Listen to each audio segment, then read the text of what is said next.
Hey guys, thank you for visiting our website.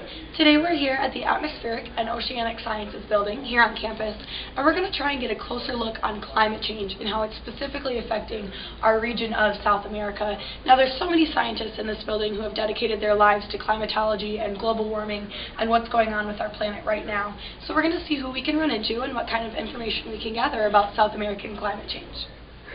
So we're currently standing on the 11th floor of the Atmospheric and Oceanic Sciences building here, where we're going to run into Tanner, who's a grad student studying climatology. So let's head in and see what Tanner has to say. Hey Tanner, so could you give us an overview of who you are and what you study here at the Atmospheric and Oceanic Sciences building? Sure, I'm studying climate change here at the university, focusing on tropical and more South America stuff, so I think I guys can give you a good background on what you need for climate change. Awesome. So can you give us a general overview of the current conditions in South America or what the overall climate change pattern is bringing to that area? Sure, so in that area we're seeing a lot of deforestation, which cuts down trees, so if we have less trees, we're going to see more CO2 because trees filter out the CO2 from the atmosphere. So what you're saying is this deforestation is leading to warmer temperatures, or? Correct, because if we have less trees, we're going to have more CO2. More CO2 means more global warming potential, so higher temperatures for South America. Awesome, Tanner. So do you think that change that's happening right now in South America is going to affect a global scale, or is it just limited to that region? Definitely going to affect the global scale because everything that happens in South America, or any landmass for that matter, affects the whole global climate system. So if we're going to have less trees in South Africa or South America, we're going to see more CO2 and more heating around the globe. All right, maybe a little harder hitting question here, but do you think that changes within South America are seen on a day-to-day basis or as an overall pattern that maybe inhabitants of this region aren't exactly picking up on as their everyday life continues? Sure. Definitely not a day-to-day thing because we're going to see maybe an increase of a degree, maybe two, which isn't obviously going to be felt on a day-to-day scale, but in the long run it's going to have just pronounced effects around the region. Awesome. So this 1 degree or 2 degree, can you give us a little insight on how big of an impact that small change might make towards sea levels or, like you had already mentioned, temperatures? Sure. In terms of sea level, we're going to see 1 or 2 degrees is going to melt a lot of the ice caps, so we're going to see a sea level rise, especially in that region, and yeah. Awesome. Well, thank you so much for your time, Tanner. I appreciate it. So I'm here on the 15th floor of the Atmospheric and Oceanic Sciences building, and here we're going to run into Alexis Santos, who actually spends a lot of her time studying climatology. So if you'll come in here with me, we'll meet Alexis. All right, so hi Alexis. If you could let us know who you are and what you study here on campus and what your role is here at AOS. I am a master's student here in the Department of Atmospheric and Oceanic Sciences, and I am a teaching assistant for AOS 311. So let's get started then with these questions. So my first one for you is, we've been hearing about a couple with global warming bringing maybe 1 or 2 degree temperature rise overall globally. Could you maybe give us some insight on what that temperature increase would mean for South America? Well, it's complicated, isn't it? With these global temperature changes, it's not really, even though it may be warming everywhere, there's also cooling anomalies and things like that. But I think that for this specific region,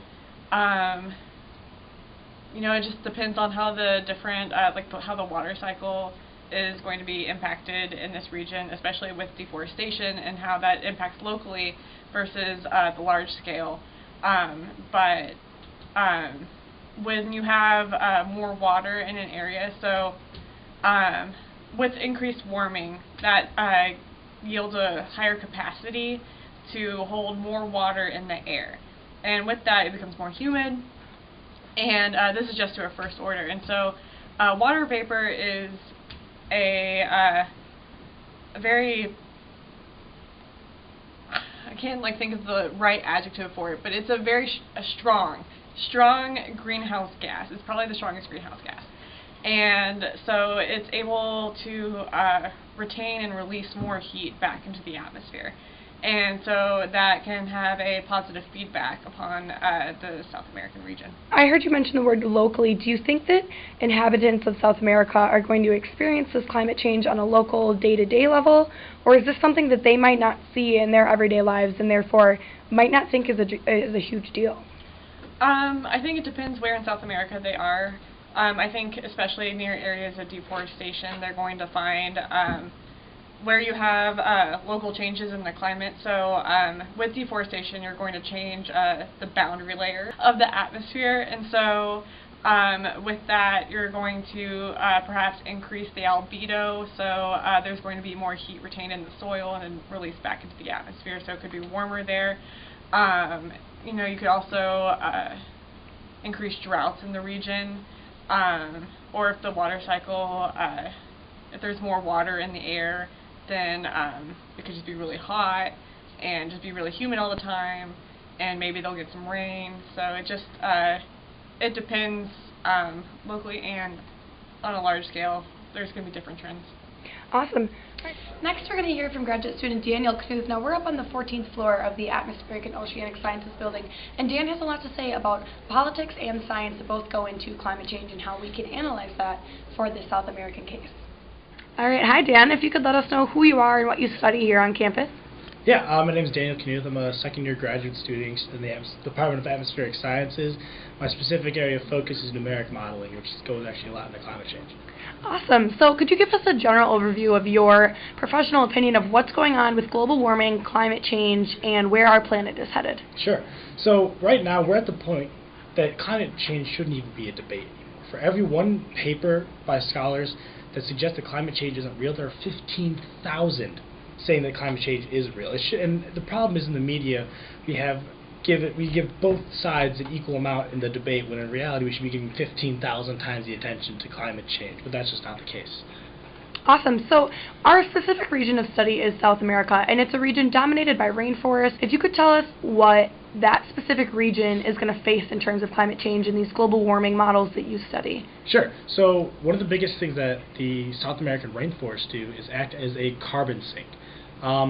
Specifically, the Amazon takes 20% of all the global carbon dioxide out of the atmosphere from the plants there. And so one thing that climate change puts the rainforests at risk for is that carbon sink, exactly. So in 2005, there was a very, very severe drought that a lot of people tied towards unnaturally warm period in the area. And that caused plants in the area to grow significantly slower, and thus there was not carbon taken out of the atmosphere by the rainforest. And through that, actually, between that and human deforestation, there was an output of about 1 billion tons of carbon dioxide from the Amazon rainforest area. So if we don't keep that in check, we're going to go past this tipping point where one of the biggest things slowing down climate change actually will help speed up the process. And we've heard a lot of people talk about how what happens in the rainforest and in these regions of South America isn't just locally affecting that one individual region, it's actually affecting the global models. Do you agree with this? Of course. I mean, everything, we're on one globe, and when one thing happens somewhere, you've heard of the butterfly effect, something happens somewhere, it's going to have an effect somewhere else. When one thing moves out of an area, something has to go in to replace it. So if we have one unnaturally warmer, unnaturally concentrated part of carbon dioxide, that will eventually affect everywhere. It might not be as drastic as one area, but we can't neglect the experiences of one area when talking about the entire. So you talked about, I heard you mention deforestation, and that's been a common theme throughout most of our interviews here today. Can you tell me what the people of these regions of South America can do to alleviate this carbon sink that you talk about, or is this something that's already set in its ways and cannot be stopped? Nothing's set in stone at this point. Now's the time to take action. We're very conscious. We know this threat exists, so now's the time to take action, and we should really encourage companies who are doing deforestation. I'm not against deforestation. I understand the role that plays and the need for all the paper products and all the wood products that come out of the area, and the need to develop the lesser countries. But what we should be doing is doing it responsibly. For every tree we take out, we need to put one in, just to maintain balance. So that's all we need to do. We humans, we owe it to ourselves and to the future of our planet and the future humans as a race to try to best preserve what we have, so we can preserve humanity as a whole. Do you think this is something that governmentally, maybe Brazilian governments or Argentinian governments could do to help alleviate this, or is this does this have to be a global effort, all politics aside? Politics aside, it's hard, because as soon as you ask the government to do something, you're going to get opposition. You have people who vehemently oppose the idea of a government telling them what to do. And in order to respect that, we need to first educate the public to let them know that this isn't a government agenda. We're not trying to take control and make you buy this or not buy that or not drive your car. What we really need to be doing is making sure everybody realizes this is something we all need to do. So there's not even a need for government intervention. Let the people handle it themselves, and we can and will solve this problem. Well, thank you so much for your time, Dan. It's been really a pleasure. All right, so next we're outside of Dr. Jonathan Martin's store. He's a professor here at the university, and we're going to see what he has to say about climate change in South America. Hi, Dr. Martin. If you could give us first just an intro of who you are, what you study. I'm Professor John Martin. I'm a professor in the Atmospheric and Oceanic Sciences Department, and I study mid-latitude weather systems, predominantly in the Northern Hemisphere, and I've been gradually thinking more and more about connections between mid-latitude weather systems and changes in the climate system, and stumbled upon, just kind of out of curiosity, an interesting way of thinking about how climate change has affected the middle troposphere on Earth as opposed to the surface or the high stratosphere, which a lot of people have spent their time thinking about. And so that's kind of the stuff that I've been working on recently. Well, I know that you do a lot of work with the mid-latitudes or maybe even the high latitudes. So in the southern hemisphere, could you tell us where maybe the southern tip of South America is going to play into effect with this global climate change scale, or what's going on down there in those latitudes? Well, it's interesting that you ask. The southern hemisphere, I've been looking for the last couple of winters at the aerial extent of air with a certain threshold temperature, colder than a certain threshold temperature. I've chosen -5 degrees Celsius at the 850 millibar level, which is about 1 mile above sea level. And we have data that goes back. In the southern hemisphere, we don't trust it that much as we do in the northern hemisphere for a bunch of reasons. Fewer people live down there and all. But we have data that goes back to the winter of 1948 for the southern hemisphere. And so all the way to the present. And I've looked at the aerial extent of the -5 degrees C air at 850 millibars over that whole long time series. I take a seasonal average. In that case, it would be June, July, August average for their winter. And I find out that during the southern hemisphere winter time, the aerial extent of the cold air has shrunk systematically in the last 66 years. At a rate that is fairly modest but discernible, and the trend is significant at the 99% level. So there's no arguing it. It didn't happen by accident in the numbers.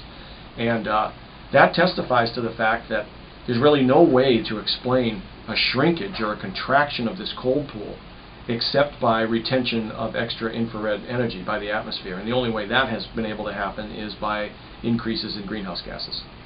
So futuristically, do you see this cold pool shrinking further, or where, in your professional opinion, do you see this system going? Yeah, I don't see that there's any physical reason to stop it from shrinking. I mean, eventually in the South Pole, it's a little different in the Southern Hemisphere than the Northern Hemisphere. In the Southern Hemisphere, the whole continent's covered by ice right at the pole. So that might put a limit on it at some point.